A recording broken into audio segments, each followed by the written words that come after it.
आज हम डिस्कस करेंगे कि आयोग ने एक डेट शीट जारी की है 69 बीपीएससी मेंस की।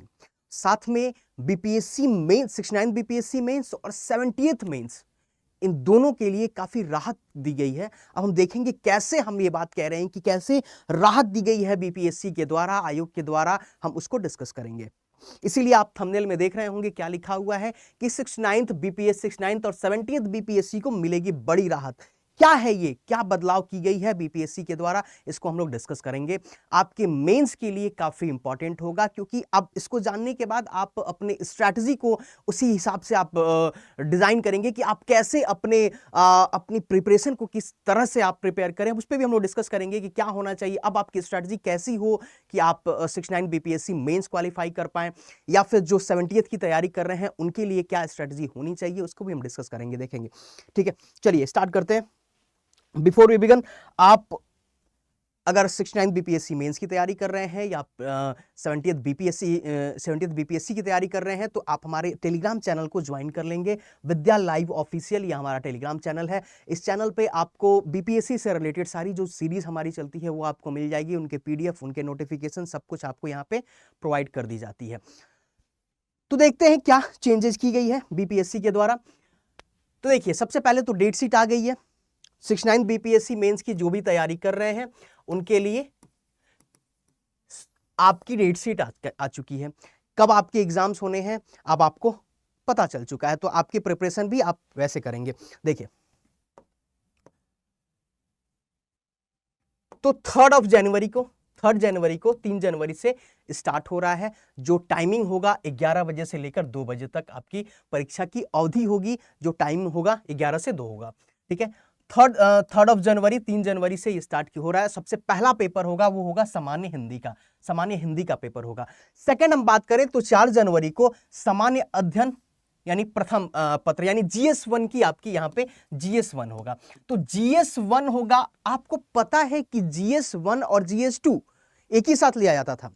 6 घंटे का पेपर हो जाता था, बीच में आपको गैप मिलता था, दोनों पेपर के बीच में आपको गैप मिलता था, फिर भी एक दिन में 6 घंटे पेपर लिखना काफी टफ हो जाता था स्टूडेंट्स के लिए।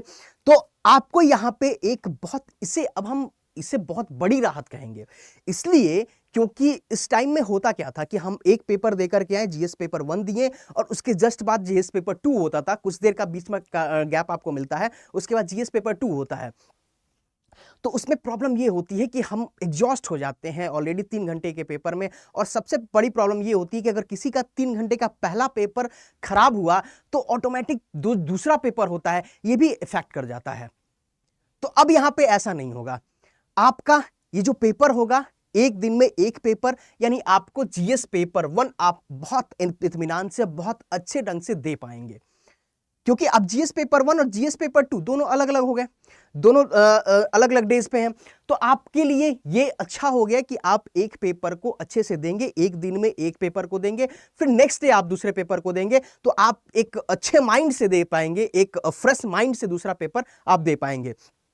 ठीक है, तो ये अभी लगता होगा कि क्या हो गया, क्यों कह रहे हैं कि जब बहुत बड़ी राहत मिल गई। लेकिन अगर आप जब देखेंगे, अगर आप पहले पेपर दिए होंगे तो आपको लगता होगा कि आप एक्सपीरियंस भी ये किए होंगे कि कैसे हम परेशान भी हो जाते हैं। कई बार हम लोग ने कहा भी है कि ये पेपर एक दिन में नहीं होना चाहिए, 2-2 पेपर नहीं होना चाहिए एक दिन में, लेकिन आयोग ने इस बार इसे इंप्लीमेंट की है।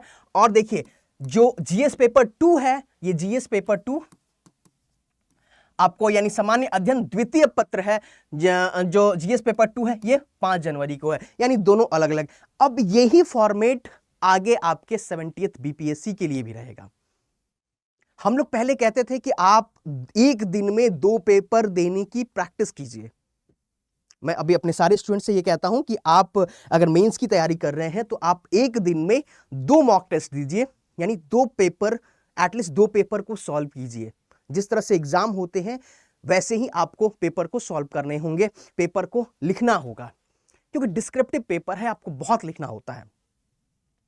तो इसमें अब आप अगर एक दिन में अगर आप अगर 2 पेपर को देते हैं, अगर एक दिन में 2 पेपर को देते हैं, तो आपके लिए बहुत हाईली बेनिफिशियल होगा, क्योंकि आपको प्रैक्टिस किसकी होगी, 2 पेपर, एक दिन में 2 पेपर देने की होगी। अगर आप फॉलो कर रहे हैं इस चीज को कि अगर आप 2 पेपर एक दिन में 2 टेस्ट पेपर दे रहे हैं तो आपकी प्रैक्टिस किसकी होगी, 2 पेपर देने की होगी। और आपको देना क्या है, एक ही पेपर देना है और वो आप बहुत अच्छे से दे पाएंगे क्योंकि आपकी आदत हो जाएगी, हैबिट। मैं हमेशा कहता हूं कि आपको एटलीस्ट 30 डेज आपको पेपर देना है। जिस तरह से आप एग्जाम दें, जिस तरह से आप एग्जाम का एनवायरनमेंट है वैसे आपको देना होगा। आप या तो पेपर खुद से घर पे बैठ के दें या किसी सेंटर पे जाकर दें, लेकिन आपको एक दिन में 2 पेपर, अभी आप अगर कर रहे हैं तो बहुत अच्छी बात है।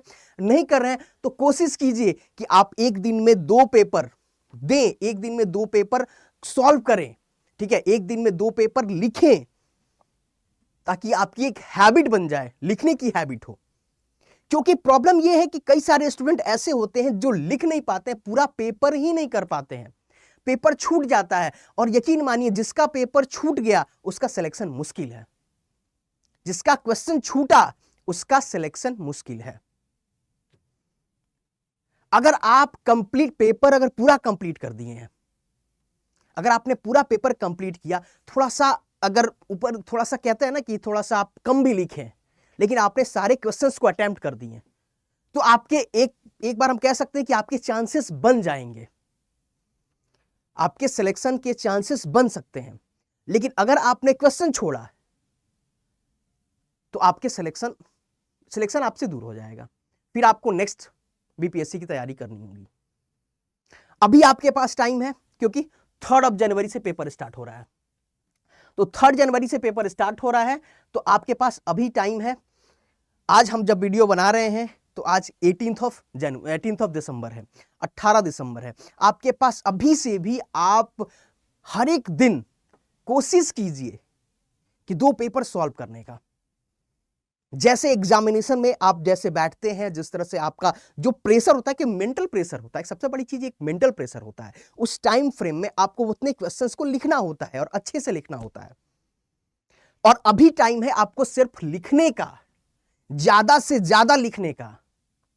तो इसलिए मैं हमेशा कहता हूं कि 2 पेपर आप सॉल्व करने की कोशिश करें एक दिन में।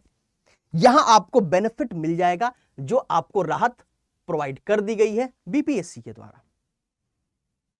आप एक ही पेपर देंगे लेकिन आपको प्रैक्टिस 2 पेपर की होगी, तो एक पेपर बहुत इजीली आप निकाल ले जाएंगे। लेकिन अभी से ध्यान रखें, आपके पास ज्यादा टाइम नहीं है, आपके पास एटलीस्ट हम कहें तो 10 से 12 दिन का, 10 दिन का ही टाइम आप लेकर के चलें। 10 दिन का आपके पास टाइम है क्योंकि लास्ट डे में तैयारी नहीं होती, 1 से 2 दिन में कुछ नहीं होगा।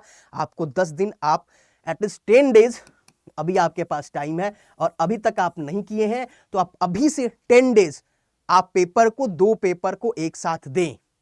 अब यहां पे आपको देखिए इससे बहुत आपको बेनिफिट मिलेगा। बेनिफिट ये मिलेगा कि आपके पास लिखने की हैबिट हो जाएगी, और इस टाइम पे कंटेंट से ज्यादा लिखने की हैबिट चाहिए। आपका ऐसा नहीं कि पेन रुका आप फंस जाएंगे, आपका पेन नहीं रुकना चाहिए। कई बार ऐसा होता है कि प्रैक्टिस ना होने की वजह से आपके पास कंटेंट होते हैं फिर भी लिख नहीं पाते हैं। कई बार ऐसा भी होता है कि आपके पास कंटेंट नहीं है ज्यादा, क्वेश्चन आपने देखा, क्वेश्चन देख करके भी आप कुछ कंटेंट बना सकते हैं। कई बार ऐसे क्वेश्चंस मिल जाते हैं, कुछ क्वेश्चंस तो ऐसे होते हैं जिसको देख करके हम कंटेंट बना सकते हैं। कुछ तो आपने पढ़ाई की है, आपने प्रीलिम्स निकाला है, प्रीलिम्स के फैक्चुअल चीजों को भी आप यूज कर सकते हैं उस पीरियड में, उस टाइम में। तो आपके पास ये टाइम रहेगा। अगर आपके पास, अगर आपकी स्पीड अच्छी हो गई, अगर आपको लिखने की आदत हो गई, तो आपके पास आपका एक प्लस पॉइंट आपके साथ ये हो जाएगा। कोशिश यही करना है कि एक भी क्वेश्चन छूटना नहीं चाहिए, क्वेश्चन ना छूटे। 6 जनवरी को निबंध का पेपर है, निबंध का एसे का। पिछले बार हम लोगों ने एसे देखा था, काफी एक तो जो लैंग्वेज वाली जो भोजपुरी में मैथिली भाषा में जो मुहावरे थे उस पे जो पूछा गया निबंध, वो काफी टफ कर दिया गया था। इस बार आप अच्छे से प्रैक्टिस कर लीजिए। जो भी मुहावरे हैं, जो लोकल जो भोजपुरी में और जो मैथिली के जो मुहावरे हैं, एक बार आप उनको देख लीजिए, उन पे क्या कंटेंट बन सकते हैं उसको लिख लीजिए, उसको लिखने की प्रैक्टिस कर लीजिए। मैं फिर वही बात कर रहूंगा, निबंध में भी आपको लिखने की प्रैक्टिस चाहिए। आप जितना अच्छा जितना तेज लिख देंगे आपके लिए वो ज्यादा बेनिफिट। अब ये भी ऐसा नहीं करना है कि ऐसा होता है कि फर्स्ट पेज में क्या लिखें ये तो सब दिख रहा है, first second third fifth fourth 10 page तक आप ठीक लिखे, 11 पेज पे आप क्या लिख रहे हैं आपको खुद नहीं समझ आ रहा है। ऐसा भी नहीं करना है। इसलिए मैं कह रहा हूं ना कि 2 पेपर देने से ये होगा कि आपकी एक हैबिट ऐसी बनेगी, एक स्पीड ऐसा रहेगा कि आपकी स्पीड भी रहेगी, आपकी लिखावट समझ भी आएगी कि जो पेपर चेक करेगा एटलीस्ट वो पढ़ सकता है कि आपने क्या लिखा है। ठीक है, नेक्स्ट देखिए 20 जनवरी को आपकी एक जो ऑप्शनल पेपर है वो है 9:30 से 12:30 तक ये होगी। ऑप्शनल पेपर 20 जनवरी को है। और जो सीडीपीओ के से संबंधित जो पेपर होंगे, सीडीपीओ से संबंधित जो पेपर होगा वो आपका है सेकंड सिटिंग में। अब यहां पे कर दिया है तो यहां पे बहुत बड़ी चीज नहीं है, क्योंकि ऑप्शनल आपके एमसीक्यू टाइप में ऑप्शनल आते हैं। अब ऑप्शनल आपका एमसीक्यू है तो आप आराम से इजीली कर सकते हैं। वैसे ही 21 जनवरी को वित्तीय प्रशासनिक जो पदाधिकारी से संबंधित जो विषय है उसके एग्जाम होंगे, और उसके सेकंड सीटिंग में पुलिस उपाधीक्षक का जो एग्जाम है, जो तकनीकी जो एक सीट दी गई है उसकी, ठीक है, तो उसका एग्जाम यहां पे होगा। तो हमें ये ध्यान रखना है कि हमारे पास, हमें ये तो बीपीएससी ने इतनी राहत तो हमें दी, अब यही 70th बीपीएससी तक भी चल सकता है। ऐसा ये भी हो सकता है कि 70th बीपीएससी में भी इस पैटर्न को अपनाया जाए तो ज्यादा अच्छा रहेगा, मे बी, क्योंकि हो सकता है, क्योंकि अब एक स्टैंडर्ड बीपीएससी एक स्टैंडर्ड फॉलो कर रही है, और उस स्टैंडर्ड अगर फॉलो कर रही है और ऐसे कंटिन्यू रहा तो काफी अच्छा रहेगा स्टूडेंट्स के लिए भी और बीपीएससी के लिए भी, क्योंकि स्टूडेंट को पता रहेगा क्या फॉर्मेट है, कैसे हमें तैयारी करनी है, वो अपनी स्ट्रैटेजी को बना सकते हैं, अपने गोल को डिसाइड कर सकते हैं कि कैसे हम एग्जाम्स को देंगे, क्या हमारा स्ट्रैटेजी होगा। तो अब आप लास्ट ये टाइम है आपके पास, आप अपनी तैयारी को एक अच्छे लेवल, आप अपनी तैयारी को अब प्रैक्टिस कर सकते हैं, ज्यादा से ज्यादा प्रैक्टिस करें, प्रैक्टिस ही आपको आपकी जो नैया है उसको पार लगाएगा इस एग्जाम में। नेक्स्ट हम बात करते हैं 70th बीपीएससी की। अगर हम बात करें तो 70th बीपीएससी वाले भी, अब अभी से आप 2 पेपर तो नहीं देंगे, आप एटलीस्ट 1 से 2 क्वेश्चन आप पर डे कम से कम 1 से 2 क्वेश्चन लिखने की आदत करें, ताकि लिखने का आपको सबसे बड़ी चीज ये है कि अब आपको कंटेंट एक्यूरेसी, ठीक है, कंटेंट भी आपके पास, स्पीड और कंटेंट दोनों को ध्यान रखना होगा 70th बीपीएससी के लिए। स्पीड आपकी अच्छी होनी चाहिए, अभी से आप प्रैक्टिस करेंगे आपकी स्पीड अच्छी हो जाएगी, स्पीड पे भी ध्यान रखेंगे, और अपनी जो कंटेंट है उसको भी देखेंगे कि क्या कंटेंट हमारा हो रहा है, करंट अफेयर से रिलेट कीजिए, स्टैटिक पोर्शन को कनेक्ट कीजिए, और तब किसी भी आंसर को लिखिए, क्योंकि आपको पता है कि अभी स्टैटिक क्वेश्चन से ज्यादा डायनेमिक क्वेश्चंस आते हैं, तो डायनेमिक क्वेश्चंस को अटेम्प्ट करने का जो अप्रोच होता है वो अलग होता है। हम लोग अब आगे भी हम लोग डिस्कस करेंगे कि क्या अप्रोच होनी चाहिए 70th बीपीएससी के मेंस के लिए, क्या अप्रोच होनी चाहिए, तो उसको भी हम लोग डिस्कस करेंगे कि कैसे अब आपको अपनी अप्रोच को कैसे चेंज करनी है, किस तरह से आपको अपने एग्जाम को अटेम्प्ट करना है, क्या अब आपकी क्या स्ट्रेटजी होनी चाहिए। आपके लिए सबसे बड़ी चीज है कि आपको 69th बीपीएससी 70th बीपीएससी वालों के लिए सबसे अच्छी चीज ये है कि 69th बीपीएससी मेंस का पेपर आपको देखने को मिल जाएगा। आपने 68th भी देखा, 69th भी देखेंगे, तो 69th बीपीएससी में आप देख सकेंगे कि कैसे क्वेश्चंस आ रहे हैं, कैसे क्वेश्चंस पूछे जा रहे हैं, किस तरह से पैटर्न को चेंज किया गया, तो क्या अब नए क्या फॉर्मेट रहता है क्वेश्चंस का, और किस तरह से क्वेश्चंस, कैसे डायनेमिक क्वेश्चन, स्टैटिक क्वेश्चन कैसे पूछे जा रहे हैं, आईआर में क्या पूछा जा रहा है, करंट में क्या पूछा जा रहा है, पॉलिटी में क्या पूछा जा रहा है, जीएस पेपर 2, जीएस पेपर 1 में किस तरह से क्वेश्चंस आ रहे हैं, ये हम लोग देख पाएंगे।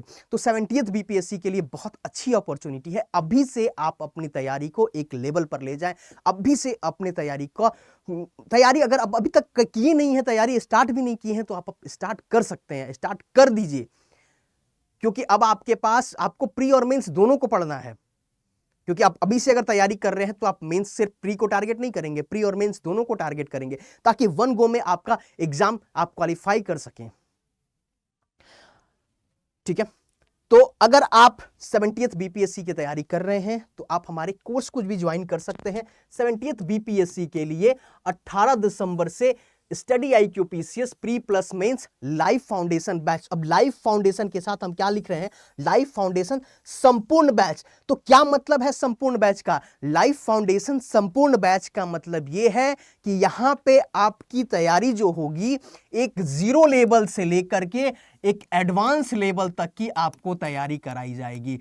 आपके एसे के लिए, आपके मेंस जीएस पेपर 1 के लिए, जीएस पेपर 2 के लिए, क्या आपको कैसे क्या कंटेंट होने चाहिए, कैसे आंसर राइटिंग करनी है, सब कुछ आपको यहां पे सबके लिए आपको ट्रेन की जाएगी। क्योंकि आपके पास अभी टाइम है, आप प्री प्लस मेंस दोनों को फोकस कर सकते हैं। इसका नाम ही है फाउंडेशन संपूर्ण, यानी आपको यहां पे संपूर्ण तैयारी कराई जाएगी और एक फाउंडेशन, आपको एक बेसिक लेवल से तैयारी कराई जाएगी। बेसिक लेवल से लेकर के एक अपर लेवल तक आपको ऐसी तैयारी कराई जाएगी ताकि आप प्री और मेंस दोनों को अच्छे से क्वालिफाई कर पाएं।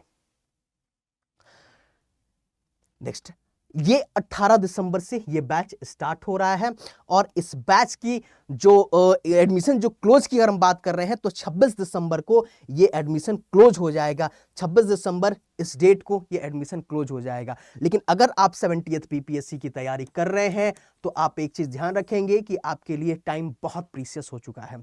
अब ये टाइम आपके लिए, अगर आप सोच रहे हैं कि अभी भी अगर सोचने में ये टाइम लगाएंगे तो आपके लिए प्रॉब्लम हो जाएगी, क्योंकि समय बीतता जाता है, समय किसी के लिए किसी का इंतजार नहीं करता है। तो आप अभी से अपनी तैयारी को स्टार्ट कर दें, आप अपनी तैयारी को एक लेवल पर लेकर जा सकते हैं। कुछ दिनों में ही अभी आपने देखा कि स्टडी IQ PCS ने अपने आप को खुद को प्रूफ किया है कि जो चाहे उड़ीसा PCS का एग्जाम हो या 69 BPSC प्रीलिम्स हो या 68 BPSC हो या 67 BPSC हो, इन सभी में स्टडी IQ PCS का काफी अच्छा परफॉर्मेंस रहा है। तो आप अगर तैयारी करना चाह रहे हैं, स्टार्ट करना चाह रहे हैं, तो एक बेस्ट प्लेटफॉर्म के साथ तैयारी को स्टार्ट कर सकते हैं। यहाँ पे जितने भी फैकल्टीज हैं, आपको एक हैंड होल्डिंग सपोर्ट यहाँ पे प्रोवाइड आपको की जा रही है, ताकि आप किसी भी तरीके की प्रॉब्लम ये है कि पैटर्न जैसे चेंज हुए हैं, जब से पैटर्न चेंज हुए हैं तब से स्टूडेंट्स के साथ प्रॉब्लम ये आ रही है कि उन्हें पता नहीं चल पा रहा है कि आखिर हमारा कंटेंट होना क्या चाहिए। मेंस की बात कर रहे हैं तो मेंस में आखिर हम लिखेंगे कैसे, हमारा अप्रोच कैसे होना चाहिए। निबंध 60-70 मुहावरे ऐसे अगर हम लोग देखें तो कलेक्ट करते हैं तो 60-70 मुहावरे होते हैं, या भोजपुरी के कहें या फिर मैथिली के कहें। कहां से क्वेश्चन पूछा जा सकता है ये कोई नहीं जानता है। तो हम सभी को एक एक करके, हम सबको पार्ट बाय पार्ट करके हम लोग यहाँ पे प्रिपरेशन कर रहे हैं। आप भी इसे ज्वाइन कर सकते हैं और आप अपनी तैयारी को एक अच्छे लेवल पर लेकर जा सकते हैं। इसी के साथ thank you so much to all of you. आप अगर इसे ज्वाइन करना चाहते हैं तो आप एक कोड यूज करेंगे, कोड है विद्या लाइव। अगर ये विद्या लाइव अगर कोड आप यूज कर रहे हैं तो विद्या लाइव कोड से आपको यहाँ पे एक अच्छा खासा डिस्काउंट, यहाँ पे यानी जो एक्स्ट्रा डिस्काउंट है वो प्रोवाइड कर दी जाएगी और आप इसे यूज करेंगे कोड विद्या लाइव। ठीक है, 69 BPSC मेंस जो भी अटेम्प्ट कर रहे हैं, जो भी तैयारी कर रहे हैं, आप सभी एक अभी से मैंने आपको बताया कि आपको सिर्फ अपने प्रैक्टिस पे ध्यान रखना है। तो आपके लिए यही सजेशन है कि आप अभी से सिर्फ और सिर्फ अपने प्रैक्टिस पे ज्यादा से ज्यादा प्रैक्टिस करें, कोशिश करें 2 पेपर सॉल्व करने का। मिलते हैं नेक्स्ट लेक्चर में। Thank you so much to all of you.